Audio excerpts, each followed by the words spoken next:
we like patterns and we like sameness. So therefore, we like the consistency even if it's bad for us.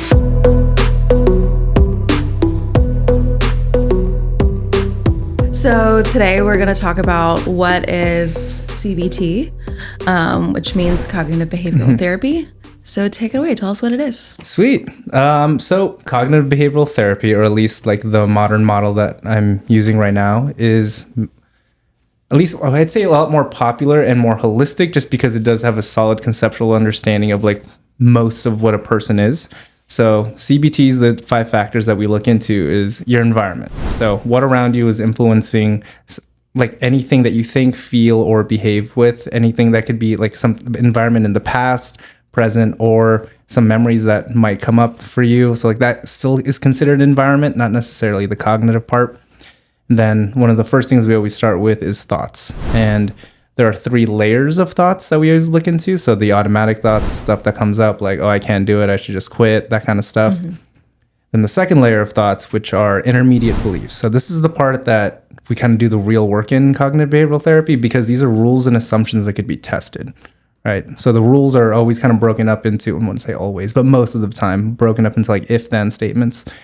If you say this, then I have to react. Or if you scream at me, then I have to apologize. So these are like kind of unspoken rules that you live by that are a little more clear when we kind of just notice how you behave than the assumptions, which are just blanket statements like there's no point in trying, or people always betray you, right? Like these are just very blanket assumptions that you make about people.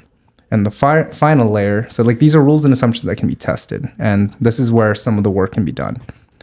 Core beliefs is the final layer, and this one's a lot more interesting because from the cognitive behavioral lens, this affects your ability to perceive things in the world. So It's a very common one for people that have experienced a lot of trauma when they're younger, is like the world is dangerous. So that means they walk around, they leave the house with this baseline anxiety and fear. So they respond to the world as if it is dangerous. And when something good happens, they literally can't see it because it goes against their core beliefs. So beliefs, I always like to tell people, it's like putting on goggles and you can only see what the goggles let you. Like you see only a part of the real picture. So core beliefs a person very rarely puts into words, but when they do, it starts to make a little more sense and they gain insight on why they only see the negative, why only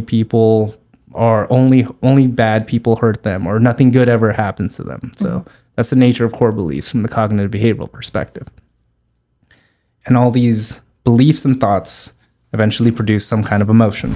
So emotion, so in CBT, I know like a lot of different modalities kind of explain emotion from, well, specifically the one I have personal problems like anger. Anger is like a secondary emotion. From the cognitive behavioral lens, the 6 primary emotions are the primary emotions. Like if you are experiencing anger, you are experiencing anger with something else. It's not like there's no primary or secondary. And every emotion has a physiological response. So that kind of leads to the 4th model, or the 4th factor that we look into in CBT, which is the physiological sensations that you feel after you experience an emotion. So the reason why this part's really important is because your body doesn't lie to you. Like you can lie to yourself as much as you want cognitively. You can try to gaslight yourself into thinking, oh, that never happened to me, or you can shut off a memory, but you can't really shut off your physiological sensations. Or at least it's really, really hard to.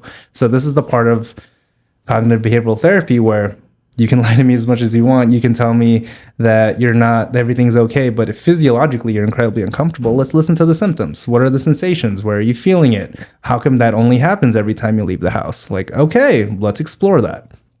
And almost always is because the physiological sensation is preparing you to engage in a very specific behavior, which is the 5th factor that we look into in the cognitive behavioral model, which is, what did you do about it, right? With this thought, with this belief, with this emotion, with this physiological change in your body, what did you end up doing, right? Did you end up relapsing? Did you yell at your partner? Did you give someone a hug? Did you say please and thank you, right? Like, what did you end up doing? And what's important to understand with the cognitive behavioral model is a more deeper understanding of why we engage in certain patterns of behavior. And I think this is what CBT does a really good job of conceptualizing. People don't like to change. Like, even if it's good for you, even if it's healthy change, we don't like it. That's why anything in the cognitive behavioral model, you only need to change one of those 5 factors. and then the whole cycle becomes disrupted. But what usually happens is once the cycle is disrupted, you naturally want to revert back to the old pattern of behavior. So that's why, like, if you're trying to get sober and you change your environment, you're like, oh my gosh, this new environment, even though it's good for you and you're becoming sober, it's still really uncomfortable. So part of you just naturally wants to go back to that previous environment. Or if you change the way you think and you're like, ugh, this is hard. I have to put in effort. Let me just go back to my automatic thinking. Okay, cool.